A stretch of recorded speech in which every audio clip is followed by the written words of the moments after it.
નમસ્કાર, હું રાજ. આપ જોઈ રહ્યા છો સ્પાર્ક ટુડે ન્યૂઝ. અરવલ્લી જિલ્લાના મોડાસા શહેરમાં 1.25 ઇંચ જેટલા વરસાદે જ નગરપાલિકાની પ્રી મોન્સૂન કામગીરી પોલ ખોલી નાખી છે. શહેરના 4 રસ્તા, કેદારનાથ સોસાયટી આગળનો ડીપી રોડ સહિત અનેક વિસ્તારોમાં વરસાદી પાણી ભરાઈ જતા સ્થાનિકોને ભારે હાલાકીનો સામનો કરવો પડ્યો હતો. માત્ર 1 કલાકમાં પડેલા વરસાદ બાદ રસ્તાઓ પર પાણી ભરાઈ જતા વાહન ચાલકો અને રાહદારીઓ મુશ્કેલીમાં મુકાયા હતા. સ્થાનિકોના જણાવ્યા મુજબ શહેરના કેટલાક ચોક્કસ વિસ્તારોમાં વર્ષોથી સામાન્ય વરસાદમાં પણ પાણી ભરાવાની સમસ્યા યથાવત છે, છતાં તંત્ર દ્વારા કોઈ કાયમી ઉકેલ લાવવામાં આવ્યો નથી. ખાસ કરીને શહેરના 4 રસ્તા વિસ્તારમાં દર વર્ષે વરસાદી પાણી ભરાઈ જતા ટ્રાફિકની સમસ્યા સર્જાય છે અને લોકોની અવરજવર પ્રભાવિત થાય છે. સ્થાનિકોએ તંત્ર સામે નારાજગી વ્યક્ત કરી અને વહેલી તકે યોગ્ય ડ્રેનેજ વ્યવસ્થા ઊભી કરવાની માંગ કરી છે. નમસ્તે, જયેશ સોની, કલ્યાણ સોસાયટી 2, 23 નંબર.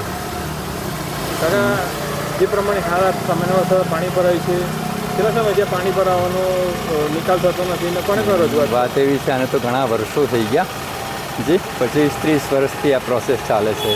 પણ હમણાં શું કહેવાય કે કન્સ્ટ્રક્શન એ બધું વધવાને લઈને શું કહેવાય કે જો ને હજુ તો 15 જ મિનિટ વરસાદ પડ્યો છે અને 15 મિનિટમાં જ આ પાણી ભરાય છે. એટલે નગરપાલિકા જે છે સતર્ક છે, પણ એમને જે કામ કરવું જોઈએ, જેવી રીતે કરવું જોઈએ, એમાં ક્યાંક ને ક્યાંક કોઈક અવરોધ આવે છે અને અવરોધને આધીન થઈને મને લાગે છે કે એ લોકો સાચી દિશામાં પ્રયાસ ઓછો કરી રહ્યા છે અને જ્યાં કરવું જોઈએ ત્યાં નથી થતો અને જ્યાં ન કરવો જોઈએ ત્યાં આગળ પ્રયાસ કરે છે એવું દેખાય. જેને લઈને કેટલા લોકોને પ્રોબ્લેમ થાય છે. જો ને આ ગાડીઓ જઈ રહી છે. કેટલા સમયથી કોઈને રજૂઆત કરી? રજૂઆત ઠેઠ સુધી રજૂઆત થયેલી છે જી. રજૂઆત છે, લોકોને ખબર પણ છે, પણ ક્યાંક કોઈક એવા શું કહેવાય કે લોકો છે કે જેમને પર્સનલ ઇન્ટરેસ્ટ વધારે હશે કદાચ, એવું દેખાય એમ જી.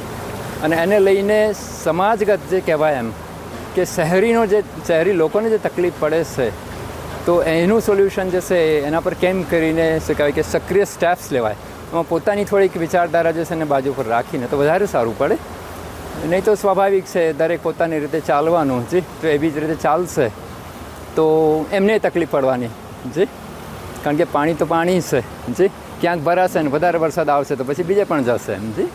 એટલે એવો નિકાલ થવો જોઈએ કે જે પરમેનન્ટ હોય, લોંગ લાસ્ટિંગ હોય અને સરળ પણ હોય. પટેલ લતીભાઈ રેવાભાઈ, હું મોડાસા નાલંદા ટોમર રહેવાનું છે મારું.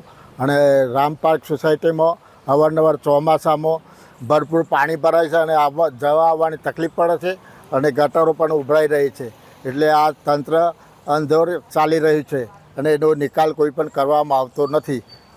કાકા કેટલા વર્ષથી પાણી ભરાય છે? આ લગભગ 4-5 વર્ષથી પાણી ભરાતું ચાલે આવી રહી છે. અને કેવા પ્રકારનું પાણી ભરાય છે? પાણી લગભગ 3 ફૂટ પાણી ભરાય છે અને સાધનો વ્યવહાર બધું બંધ થઈ જાય છે.